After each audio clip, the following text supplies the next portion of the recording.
Yo, what's going on, guys? It's your boy Aaron2for20, and I'm bringing you guys my ICBA Week 4 game versus Ultraplayer. He's actually subbing in for Alpha Lycanroc, who had to drop like right before, I think a couple days before.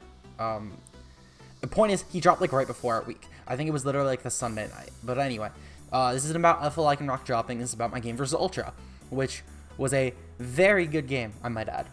Very close. You guys are definitely going to enjoy this game for sure, as much as I did, hopefully. But anyway, looking at our team, oh yeah, of course, obviously, the like, comment, subscribe, the description below has all the coaches, etc., etc. Now let's get into the actual why you clicked on the video. So, in this game, Ultra had a lot of threatening mons, such as Volcanion, which sort of goes into why, the only reason I really brought my first mon, but there's a couple other reasons as well.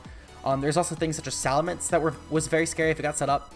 There was Celesteela was very scary in general. I believe Ultra also had a Mega Gardevoir, if I'm not mistaken. That was another very scary mon.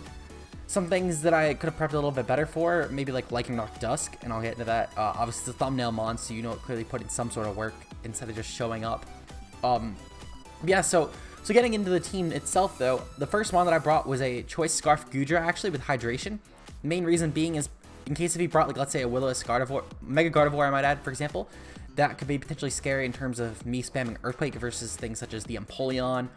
Assuming that he's like a Spef Empoleon, that's something important to hit with Earthquake. Also, potentially things such as, let's say, Lycanroc-Dusk would get hit best by Earthquake. And also Volcanion, if it's Assault Vest, Earthquake would just hit better on. It just does more damage to Volcanion in general. Thunderbolt is nice as a backup in case if... I don't know, Thunderbolt, I guess, is just fairly spammable against this team. It's also nice for Celesteela, that was the main reason, but it's really just for Celesteela, I guess. But it still does hit Volcanion and Empoleon, should I be locked into it.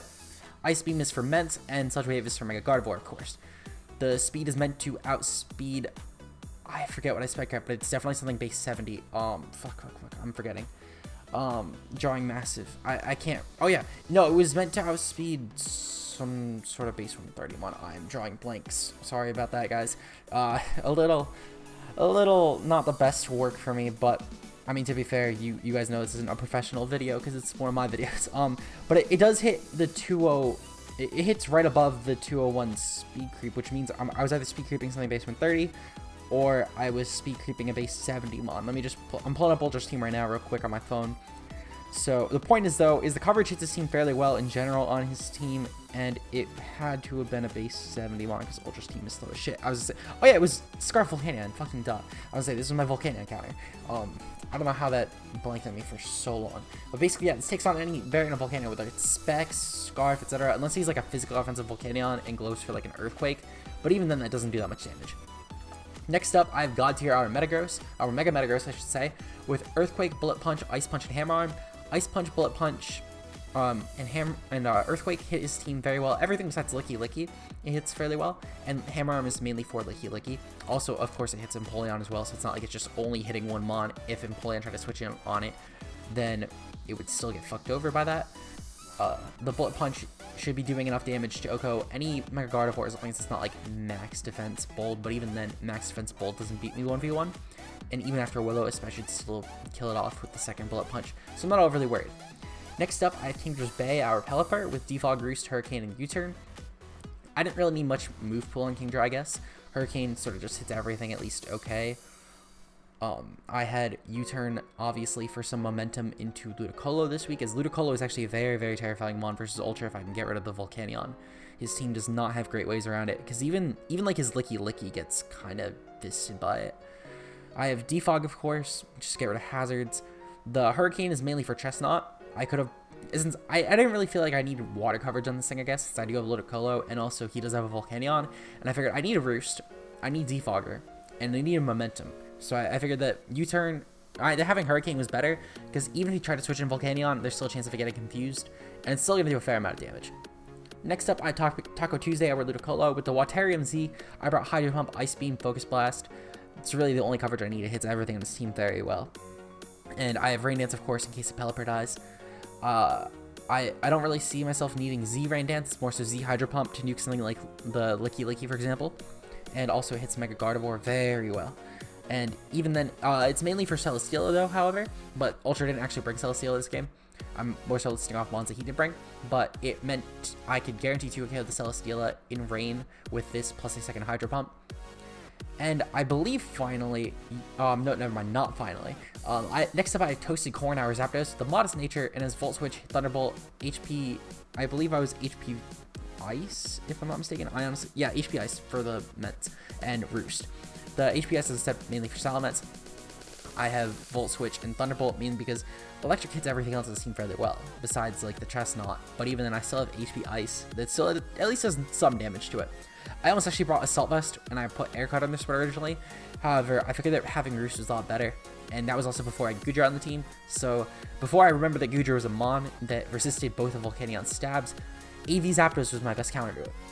And finally, though, we do have Send Bob's, our Nidoqueen, with the Life Orb, of course, with Timid Sheer Force, meant to outspeed Volcanion. If it's not Scarf, this is my way to check if it is Scarf Volcanion without necessarily just choking away my Nidoqueen.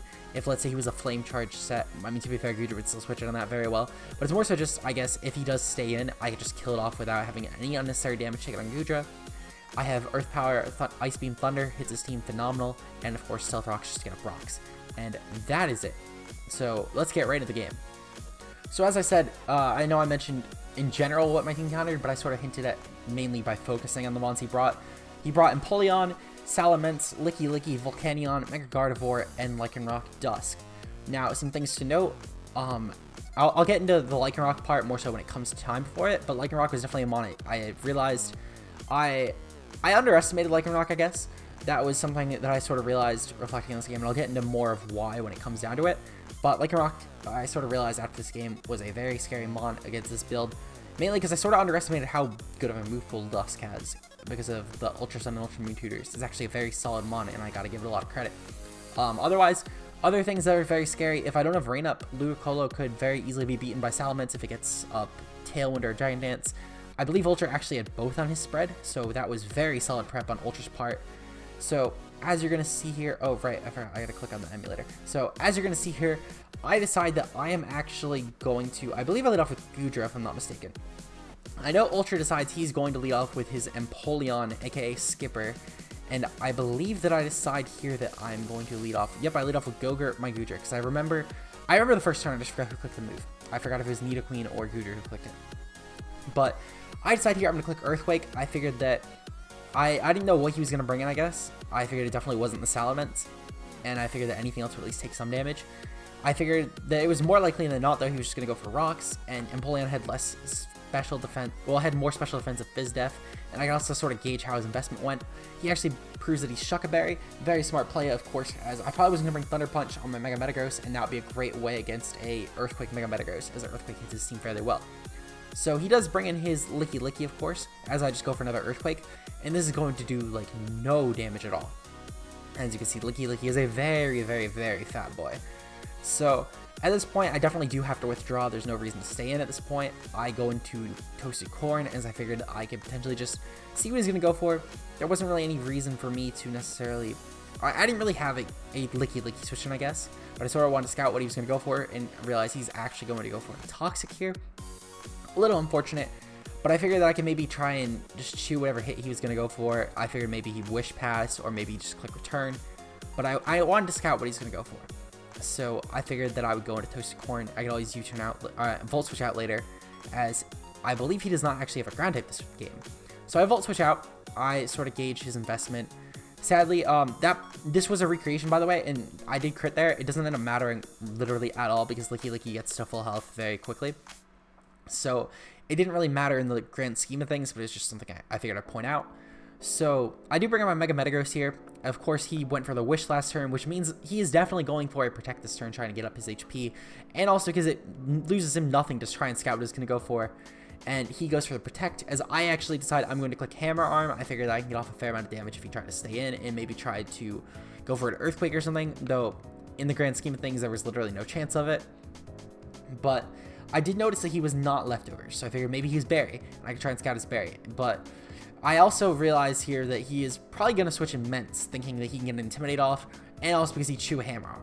And if he didn't go into Immense, I wasn't sure what he's going to go for, but I figured Immense is probably the best switch in, so that's why the Ice Punch play was there. So now I'm thinking, okay, you know, he's definitely going to stay in. And he does not stay in. He brings in his Volcanion here, as I actually could Hammer Arm. And I figured that regardless if he is Scarf or not, he is going to outspeed me at this point. So I can't just stay in an Earthquake. Had I clicked Earthquake there, that would have literally lost his Volcanion, which is definitely Ultra's probably biggest win con, to be honest. So here I decided I have to go back into Gogurt. I figured that Gogurt could chew any hit. I didn't feel comfortable switching in Zapdos at this point, because I didn't even know if this thing was Scarf or not. I knew regardless, though, I could take this thing on with Goodra fairly well. So he does go for the Steam Eruption here. Of course, he's going to get a Burn, sadly, which is very unfortunate, as I cannot just spam Earthquake. However, I do have the element of surprise here, because Ultra probably still thinks I am a physical-only Goodra, since I have only clicked Earthquake. So he does bring in his Mega Gardevoir here, of course, as I go for a Thunderbolt, and I do a fair amount of damage, revealing that I'm also mixed. This was a little unfortunate. Had I even tried to maybe read, I figured that his switch-in was probably, if anything, Empoleon, but to be fair, I don't know what Empoleon would have done. And to be fair, I also don't know what he really would have done with anything else. So I guess I could have tried and played that a little bit better going for the Sludge Wave, but it doesn't really matter. I can just switch in Kingdra here on the Mega Gardevoir. I know I chew any hit, and even if he like crits me or something, or maybe makes a really solid read and goes for Thunderbolt, that I just bring in Ludicolo next, and I start getting off some massive damage with Ludicolo. As his Volcanion, as long as he's not Assault Vest, is in range of a Focus Blast, unless he's like Spadef Volcanion, but I figured he's probably Wall Breaking. He actually decides here he's going to go for a Will-O-Wisp. The reason he protected that turn was because he actually missed the Will-O-Wisp in the initial game. This is sort of guaranteed, assuming he didn't miss this time, that he would get it off on the right turn. Even then, it wasn't that big of a deal, as if he missed it, it was only missing out on very minuscule damages. I'm pretty sure I sacked this thing off, if I'm not mistaken. So to bring in actually my Nidoqueen here, as I figured that he's... I want to sort of gauge what he's going to go for. I figured that I get a Brock's guaranteed, and then bring in Ludicolo later on in the game. And also, I figured I could potentially bait in something that maybe was just going to be a sack. I could see what he's going to go for. Maybe see as he does bring in his Empoleon here, probably protecting a Sludge Wave. I go for the rocks, and then now I'm going to go for an Earth Power. He definitely does have to sack, as he doesn't have great switches to my coverage pool, as everything in his team gets hit by something. So he actually does bring in his Volcanion now. I figured there's no reason to try and scout if this thing is Scarf or not, or necessarily switching Goodra, predicting he's Scarf. I'm just going to scout if he's Scarf. I'm going to go for my Earth Power. Nidoqueen got up rocks, and it killed off his Defogger, or his only other Defogger besides Volcanion. He then sacks his Volcanion. And I mean, I guess he could have had Defog Ments. That was a little bit stupid, but in my head, I was thinking, you know, he didn't have any other Defogger. He actually thought, and this sort of explains why he went into Volcanion first, then Lycanroc. He thought it was Shuckleberry Shuckleberry Nidoqueen, since he does know that I am outspeeding him, and that I'm getting off Life Orb damage on his Volcanion, as he would have lived a Shuckleberry Nidoqueen hit. That's why he brought in Lycanroc now, as he felt that Lycanroc is more important to the late game, as it does end up proving to be very important to the late game, as I will get into when it comes. But I did bring in my Ludicolo here. I figured that Ludicolo can put in a lot of work against his team left, since he does not have a Volcanion anymore. He does bring in his Licky at this point in the game, which is fine. I go for Hydro Pump, and sadly he does dodge. That is extremely unfortunate for me. And he does go for the Protect here, scouting my Z move, of course. There's not really any other play that you could have made there. As, I mean, what else would he have made? It's literally just coming down to he should have only clicked Protect there. So that was a very solid play on Ultra's part, of course, scouting my Z move. The Waterium Z is still going to do a fair amount of damage because it is rain boosted, and it is stab, and it is coming off a Hydro Pump, of course. So we are going to get a fair amount of damage off this not Ludicolo, this Licky. Brings us right into range where a Focus Blast will kill. Also, a Hydro Pump had the rain sit up would have killed, but I sort of had to go for a Focus Blast. But I decided I wasn't going to risk it. I'm going to go into my Mega Metagross here at this point and just go for Hammer Arm, as I know that Hammer Arm will do a fuck ton of damage, unless if he's like very Fizz Death. And obviously, I feel like he's probably more of a Spadef Licky from how he was taking the Hydro Pump. So he goes for Protect here, of course, trying to guarantee he gets his Wish up. Perfectly fine by me. I decided I'm just going to go for a Hammer Arm here and just try and get off as much damage as possible, should he have possibly not protected for some reason. I decided I'm going to go for Hammer Arm here, though, as maybe we'll kill. And we actually find out that he's very Fizz Death. I mistakenly calculated his spread. Not only that, but I find out he's Rocky Helmet as well. I think I might have just missed that in Ice Punch turn, but this is where it sort of hit me that he was Rocky Helmet in the game. But as I said, definitely missed it in Ice Punch turn. So he does I end up actually switching out here as into Taco Tuesday, going for a Focus Blast, as I sort of need to go for a Focus Blast at this point. He goes for a Protect here, which is fine. He ends up getting up pretty much all of his HP back at this point. I figured I really do need to go for a Focus Blast here, though, as I could potentially kill off this Licky. I end up doing a fair amount of damage, and I end up critting this Licky, actually. I believe... Actually, no, this is where the game started taking off from the normal point. But anyway, so the Licky, though, was very unfortunate that it ended up getting crit, but it didn't end up mattering too much in the late game. It put him in a better position, if anything, in terms of the Salamence. I wouldn't even call it a better position, it just put him in a usable position. But he goes for a Tailwind here, and I do know for a fact that he's going to outspeed me because he's +2 speed, so obviously, you know, he'd double speed, he'd outspeed me since he went for Tailwind first.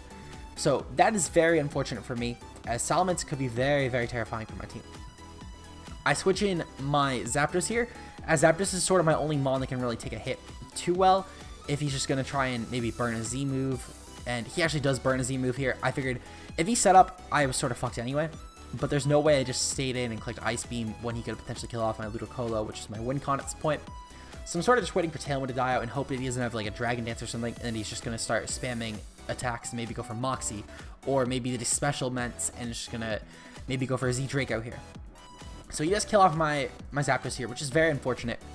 However, it is not that bad in terms of late game, as I didn't really need Zapdos at this point, and I did find out he's Moxie. So that was very important to note. So at this point, my game plan is sort of just to sack Pokemon. I need to sack different things until I can get to a point where Ludicolo can come in with the Rain Dance, since Rain Dances last one turn longer, and I just need to get to a point where I can last longer. And once the Tailwind is gone, I can bring in my, not my Lycanroc, my Ludicolo, and I can just kill this thing off with Ice Beam.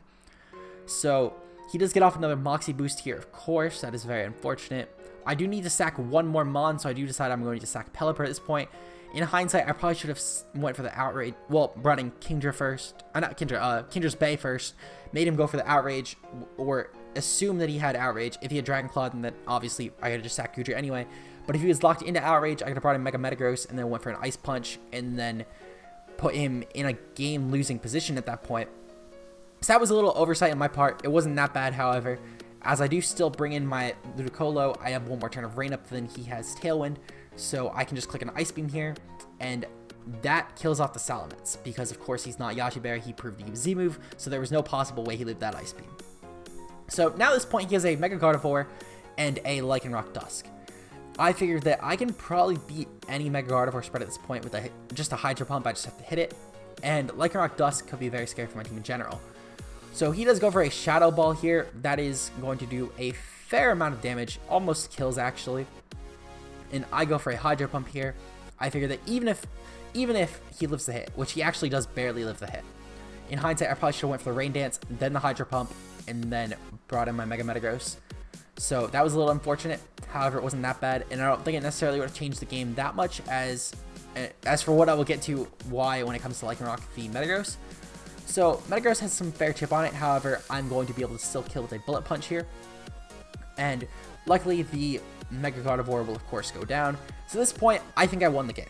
I think a Cell is his only way of touching me and outspeeding my Mega Metagross. And that's very reassuring. I figured, you know, okay, I'm going to be 2-2. I started chanting in my front office, I won this game, I won this game. And then Lycanroc comes in here and it goes for a Sucker Punch, which is why I said that it wouldn't have really mattered having the Ludicolo versus this thing, as Ludicolo, even after the first Shadow Ball, would have still been in range of a Sucker Punch for sure. And then, of course, I would have died at that point. So that was very unfortunate. However, I still think I played the game overall fairly well. I definitely think I could have played a little safer, I guess, in terms of preserving HP, but I don't think I played a bad game. I think that both of us played a very solid game, very fun game versus Ultra, of course. That's a very honorable way, I feel like, to go 1-3, in my opinion. So we're currently 1-3. Next week we fight up against the Silician Sceptiles, I believe. I don't even know how to pronounce his channel name, to be completely honest. It's P, a bunch of number and letter combinations. But of course, you guys should check him out along with everyone else in the description below. If you guys enjoyed, leave a like down below.